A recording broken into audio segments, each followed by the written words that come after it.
Dear friends, we are going to discuss different basic parameters of an IC engine.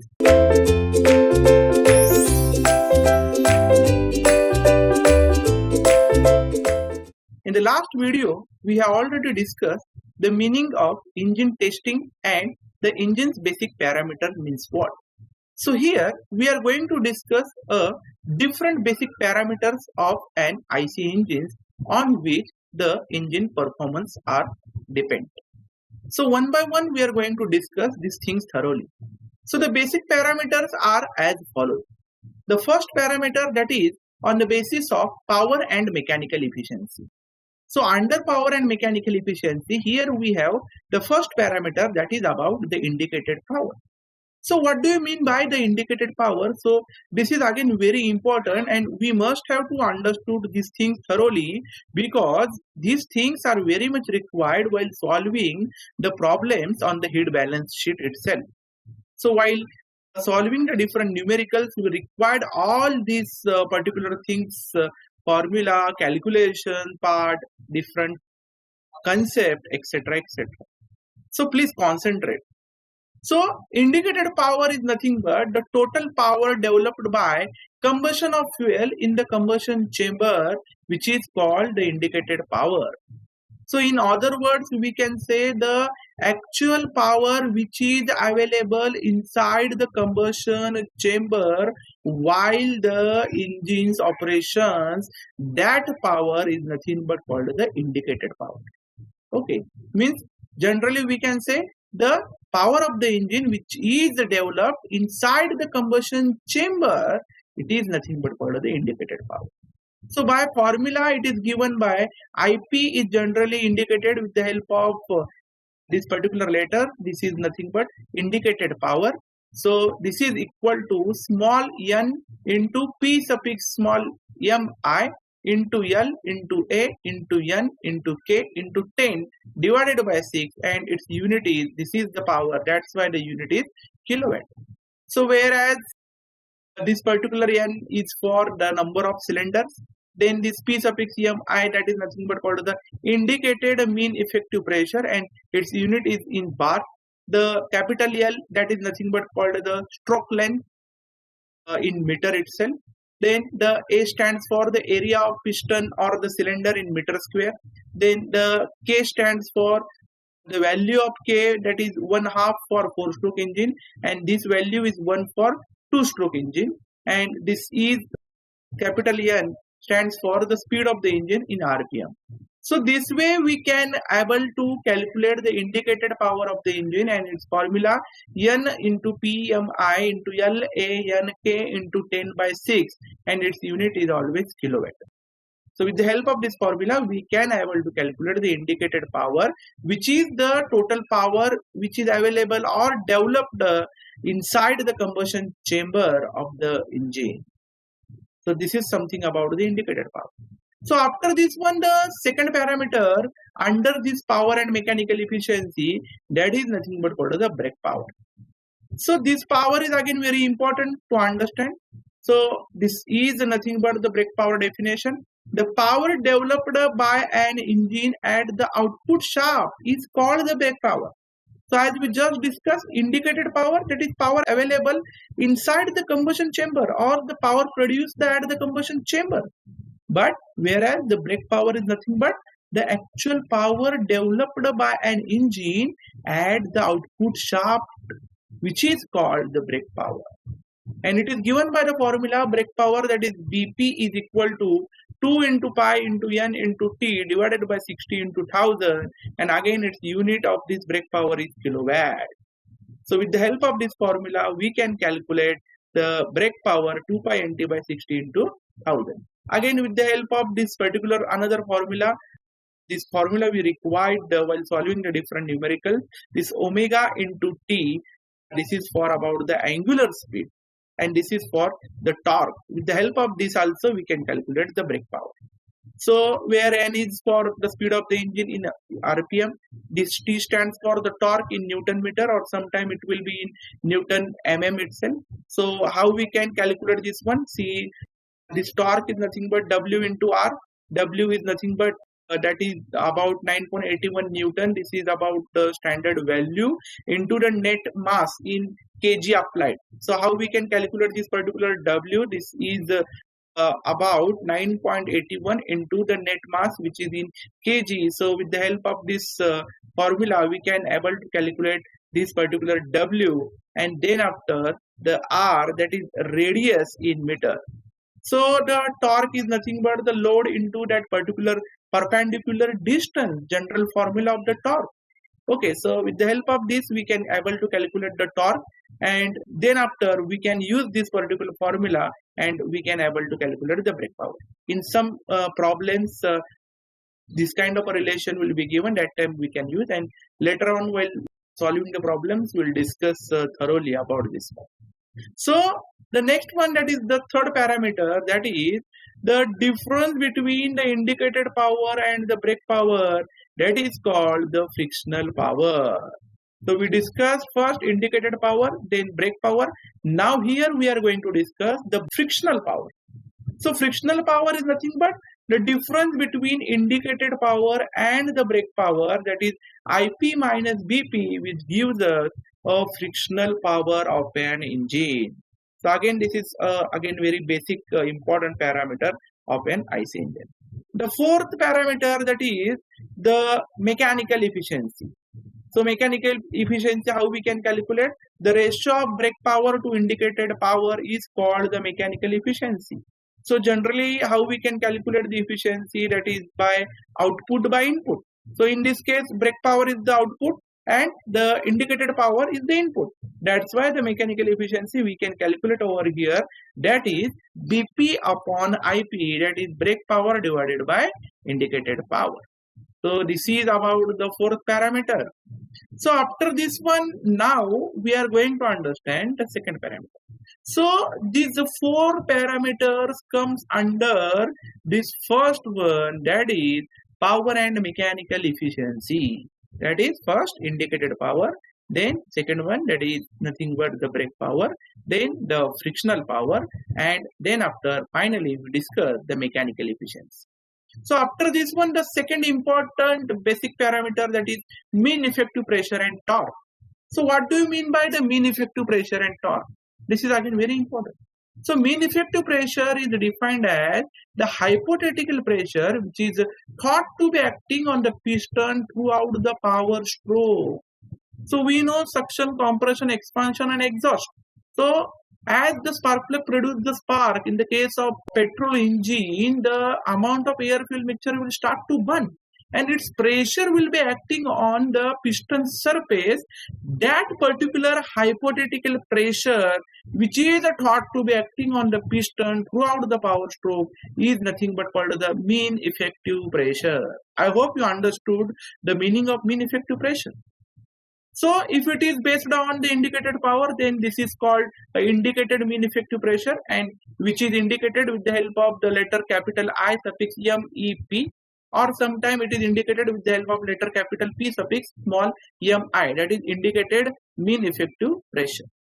So these are the two indications to indicate the indicated power on the basis of this particular indicated power about the indicated mean effective pressure. So sometime it is based on the brake power, then it is called the brake mean effective pressure. So we can describe it P suffix MB, that is for brake mean effective pressure, or B suffix MEP, that is again for brake mean effective pressure. This is on the basis of brake power. So similarly, as we just discussed the mean effective pressure on the basis of IP and on the basis of BP, so we can calculate the frictional mean effective pressure. So which can be defined similarly, the frictional mean effective pressure, or this P suffix EMF, is equal to indicated mean effective pressure minus brake mean effective pressure. So with the help of this formula, we can able to calculate the frictional mean effective pressure. So again, if we want to calculate the torque and mean effective pressure, those are related by the engine size.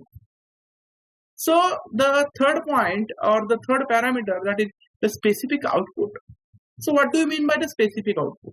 So it is defined as the brake output per unit of piston displacement, and it is given by the formula the specific output is equal to brake power divided by area into length. So very simple. the whatever brake output per unit of piston displacement. For the per unit piston displacement, the specific output will be given. That is, the piston displacement is nothing but area into length. That is there. And what about the output power? That is the brake power. So we can calculate the specific output is equal to brake power divided by area into length. That is the piston displacement. So for the same piston displacement and the brake mean effective pressure, an engine running at higher speed will give more power output. So this is a special note for this. So after this one, the next one, that is the fourth one, the volumetric efficiency. So what is the meaning of this one? So the volumetric efficiency is defined as the ratio of actual volume of the charge drawn in during the suction stroke to the swept volume of the piston. Very important. During suction, whatever amount of air and fuel mixture will come inside the engine cylinder during suction stroke to the swept volume of the piston. If it is petrol engine, the amount of air and fuel mixture will come. If it is diesel engine, only amount of air will come inside the engine cylinder to the swept volume of the piston. So that efficiency is nothing but called the volumetric efficiency. So again, the different volumetric efficiencies are there. The first one, which is based on the displacement of piston and its formula, that is volumetric efficiency is equal to displacement volume divided by mass of air. So if it is based on the swept volume of piston, then the formula of volumetric efficiency is equal to volume of intake air divided by swept volume. Sometimes it is based on the only air alone. That time the volumetric efficiency is given by this formula, air consumption per stroke divided by piston displacement. So we have to use this each and every formula as per the given data in the numericals as per the requirement. So if we want to calculate the displacement volume, then with the help of this formula, we can calculate pi by 4 into capital D square into capital L into N by 2.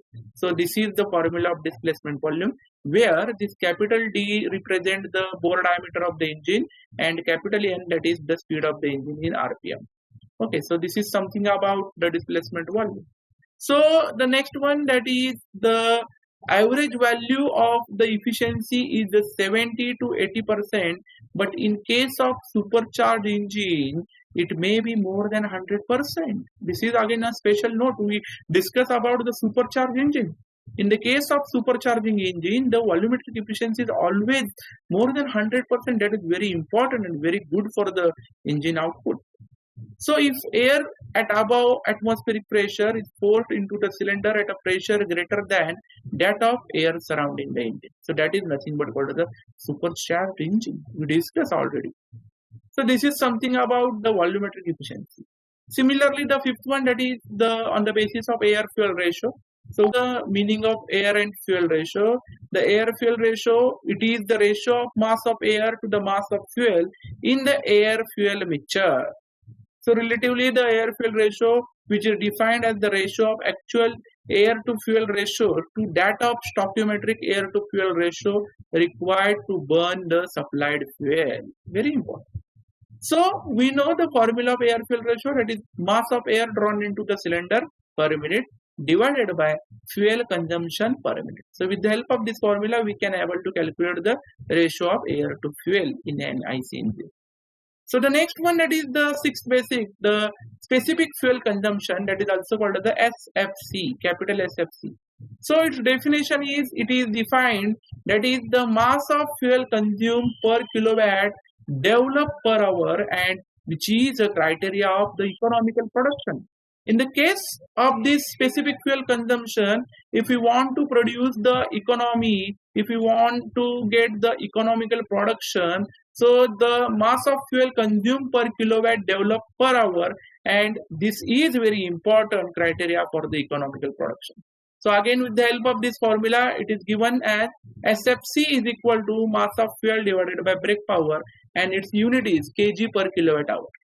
So after this one, the next one, that is the seventh basis, the thermal efficiency and heat balance. So this is again very important one. So what do you mean by the thermal efficiency? So it is the ratio of indicated work done to energy supplied by the fuel. Very important. So if this M suffix F is nothing but the mass of fuel which is given in kilogram, and this C stands for, capital C stands for calorific value of fuel. We know the meaning of calorific value. Yes, calorific value is the value of that particular fuel after burning of 1 kg of fuel. Whatever heat will be generated, that is nothing but called as the calorific value of fuel. So the indicated thermal efficiency, it is given by the formula IP divided by mass of fuel into the calorific value, and this is the formula which is based on the indicated power. So similarly, the indicated thermal efficiency, so this is the formula when the indicated thermal efficiency is based on the brake power. So the formula is BP divided by MF into C. This is again mass of fuel into calorific value. So this is something about the thermal efficiency which is under the thermal efficiency and heat balance. So after this one, the next one, that is the eighth one, the exhaust smoke and other emissions. So this is again very important. Smoke, which is an indication of incomplete combustion. We know, we already discussed about the meaning of knocking, detonation, abnormal combustion, etc., etc. And if it is the smoky exhaust will be there, so it is an indication of incomplete combustion. It is an indication of sometime abnormal combustion or knocking or the detonation. So it limits the output of an engine. If air pollution control is the consideration, then the exhaust emission have of late become a matter of grave concern. And with the enforcement of the legislation of air pollution in many countries, it has become necessary to view them as a performance parameter. This is again very important. So every countries are having their own norms, their own pollution norms, and according to that particular country's pollution norms, the engine manufacturers have to check their particular product. So what kind of exhaust gases will coming out? What about the percentage of the different pollutants in it? So the legalization or the legislation things will be there, and accordingly that things the every companies will have to check the performance of engine. So exhaust smoke and other emission, this is again very important. So after this one, the 9 point, that is the specific weight. So in the case of the specific weight, it is defined as the weight of the engine in kg for each brake power developed. It is an indication of the engine bulkiness. So if the engine is bulky, we can understand with the help of the specific weight. So how it is? It is defined as the weight of the engine in kg for each brake power developed. So the engine weight for each brake power is 100 kg, 200 kg, or sometimes 500 kg. So this is nothing but the indication of engine bulkiness. So with the help of the specific weight, we can understand these things. So I hope you understood the different basic parameters on which the engine performance can depend. So thank you so much for watching this particular session. Thanks a lot.